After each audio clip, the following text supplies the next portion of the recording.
Alright, what's going on YouTube? We got my boy Matt here. What you did today, buddy? 6th place at the Catskill Regional. Yes, sir. They're teammates, right? They're teammates? Yes, sir. Check his channel. What's your channel name? Team Silverback YGO. Alright, link will be in the description below. Let's get into the deck profile, guys. Alright, so starting off with the main deck, Triple Neptibus. It's probably the most broken one-card combo in the game. Like, it gets you so much advantage. Like, this engine just does so much. Like, it's just so broken. If you resolve Neptibus, you feel so strong every time. Then we got Triple Dragoons. Again, this is what makes the deck go. Like, you search like 4 or 5 times with this every turn. It's like broken. 3 Squad. Again, this gets you to like either of these, and it's just like a really good extender. And then 3 Abyss Rhine. Again, really good extender. Gets you into your Coelacanth lines. Gets you into the Poseidra going second, which is really, really good to outboards. So Abyss Rhine broken. Then I played 3 Poseidra. A lot of Mermail lists only play 2 of this card, but I thought a 3rd was really worthwhile just because this card going second lets you full combo on its own and also forces out like a detonator, or it forces out a lot of interaction as well. It's just very free, and it's a really versatile extender because you can send from hand or field to summon it. And the fact it's 2800 is really big too. Just the fact that like it helps push for damage when you get to have this on board. Like it makes you be able to XP a lot easier. So I thought 3 was pretty solid. And then 3 Abystius. Again, it's another starter. It's kind of your worst starter, but you still want to you still need to play starters. You just have to max out on it. You sometimes I usually side one out going second because it's like a lot worse than this going second. So, and you can afford to like side one out, but it's still a good card. And then we got 3 Pikes. We're playing Coelacanth, so we want to summon these from the deck every single time. And even it's not bad to like draw one of it, and as a normal summon you can like Pike, discard your goons, and you're still like full comboing off of that, or discard Shadow Squad. Like either way, you're still full comboing. So, and then we got the 1-ofs. We got Mullin.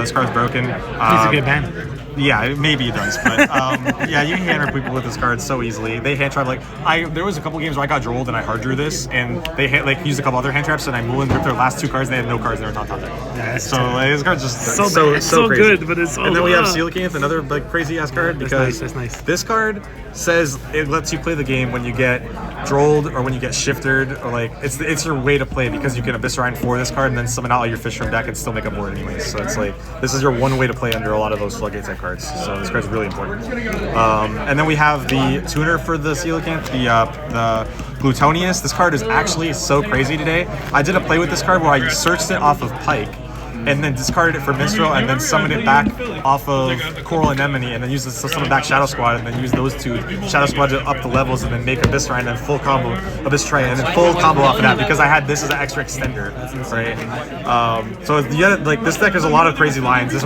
not an easy deck to play, right? For as degenerate as it could be, like with hand ripping and stuff, like you have to really know what you're doing to get the proper lines, or else you will get punished. So I did mess up a couple games today too. Like by round 7, I think I lost because I messed it up. This card is it lets you get to synchro plays too. That's another thing. It's a tuner, so you can make Chinese, you can make the level 7 Monoceros to summon back even more. It's really good.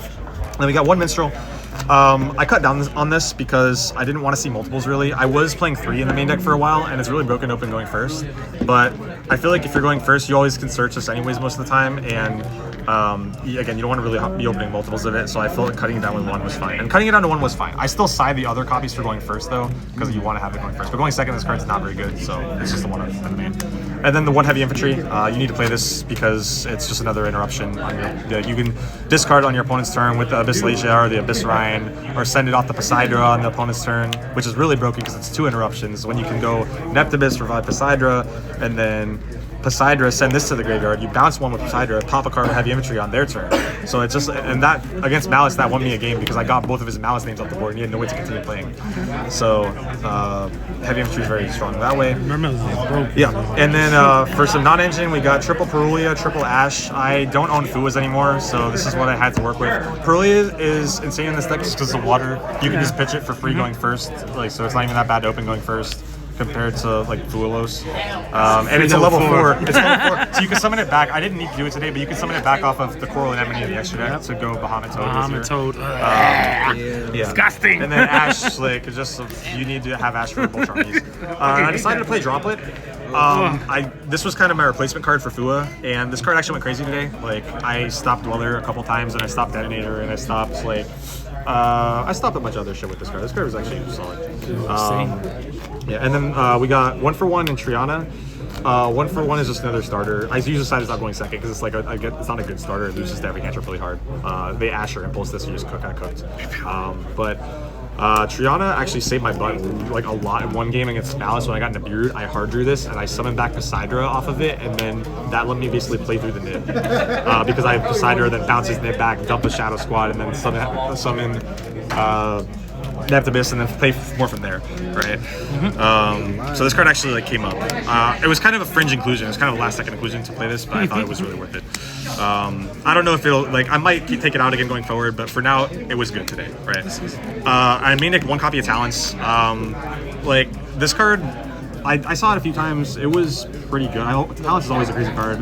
I played 45 cards in my main deck, so this could have maybe been cut to like have a slightly more consistent build, but I felt like it was still worth playing. And then I also made a comment to Grave. I feel like you kind of have to because Shifter. What you doing there? Yeah, you have to have this card as managed with Shifter. Shifter is just an auto lose. Like I lost my round 9 only because I got Shifter game 1 and game 3. Like there's no counter play to that card. So Callback has to be there. It looks like him. It's your son. And then last non-engine Impulse and Imperm. It's pretty staple. You have to play. Like you have to play these for this deck. This card is sick. This card is so crazy. I impulse stopped the Mitsurugi ritual spell and it passed his turn. Like one game. It was just, and then Imperm, of course. Like it's Imperm. Yeah. Extra side next. Whatever you want. Extra deck. All right. Extra deck. We got the Mermail King. This card's really broken. I actually played the Triana for it, so you get a lot more value out of this card. And then, of course, being able to protect all your toads from being targeted is really broken as well. And then we got Coral. This is like pretty essential for most of your combos. You usually summon back out Shadow Squad, and then Shadow Squad effect to increase the levels, and then you can go for your rank 7s. And then Abysslatia, this is kind of your like backup plan. Usually if you get hand trapped a lot, you have 2 bodies, you make this, and it gets you follow-up basically guaranteed. Because if they out it, you dump one and bring back a body, and then you can like pitch one to search one off a search a Mermail off its effects, so it guarantees you follow-up pretty much. And then I played Lizardos, so it's kind of like one of the flex spots. It actually did come up to link off a Nibiru token, because I had no other way to like get rid of a Nibiru token with this deck. And I figured that there would be situations come up where I wanted to have extra ways to get like link off stuff. So Lizardos actually came up a couple games. It was solid. I might keep it in, but we'll see. For XYZs, 2 Bahamut, 2 Toad, very standard. Every water deck plays. I just threw up. Yeah, every water deck plays it. It's just so broken. Like, and both of them come up. Like, you end on double Toad so often. It's just crazy. You need to get in? I'm so sorry. And then we got Dweller.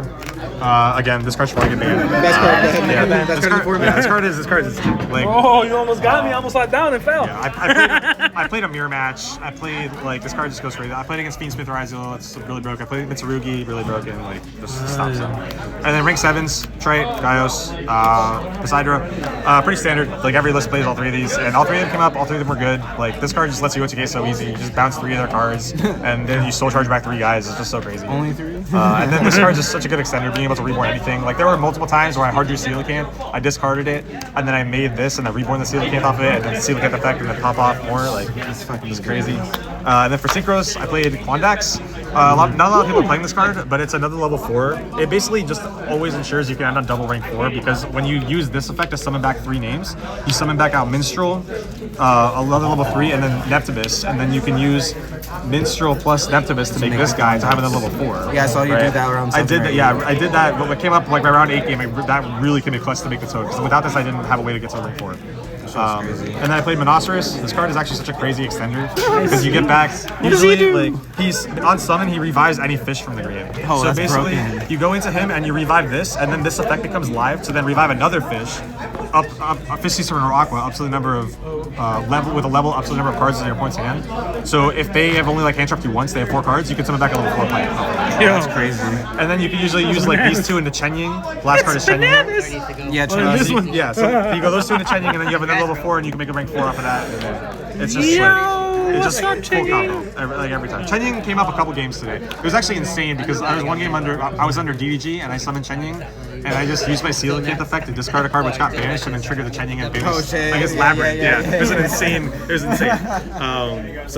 And Chen Ying was a recent inclusion for me. I was playing the Ice Shade Synchro for a while before, and that card's good, but I think Chen Ying is probably better. Like it's just the ceilings is so much higher on this card. Yeah, just feels format dependent too. Yeah. Yep. And then side deck. Lancia, God card against Malice, you just have to. Of course, the games I saw against Malice, I got shifted, so I just couldn't play on my turn anyways. But yeah, you have to. I played Droll in the side for the mirror and for Ryziel. There's a lot of pure Ryziel going around right now with Senate Tachyon. So I think I only drew Droll one time today, and I drew it for turn, like going second. When I was going second, I drew it for 6 cards. So I never Droll anyway today. But Droll in theory is very strong. Then for going first, the remaining 2 copies of Minstrel. Just again, so like I want to open this card going first. So like this is an auto win. If you Minstrel pitch Dragoons, you auto win the game basically. He's disgusting. He just want to rip people's heads. Yeah, you can't rip them when you win the game. Disgusting, bro. Let us play. I played Marksman. I might wind up cutting this card, but it's a funny option to be able to have like against Malice. You can use this to force out the MTP 07 trap, which banishes. And you can use it like against other like random matchups, like against the Odeon deck. It could be used to force out stuff too. So it's like I didn't play against the Odeon deck, but like there's considerations for it. So and I just like Marksman. I wanted to show off my pretty ulti. So sexy. We got Marksman still in there. And then 3 copies of Encore. This card is actually so broken in this deck because Dweller is your biggest problem, and besides Shifter, Shifter's the number 1 problem. Dweller's number 2 problem.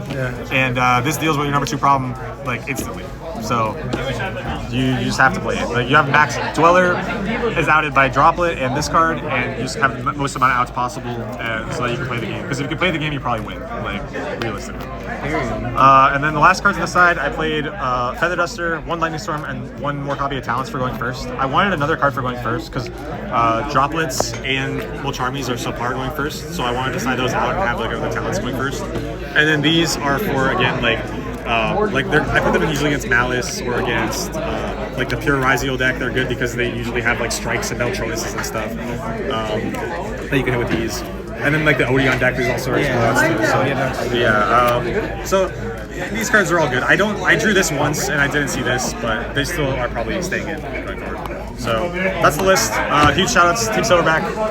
Silverback! Woo! Yeah. Where's all they at? Where they at? All of them over here. Silverback! You gotta go like, whoa!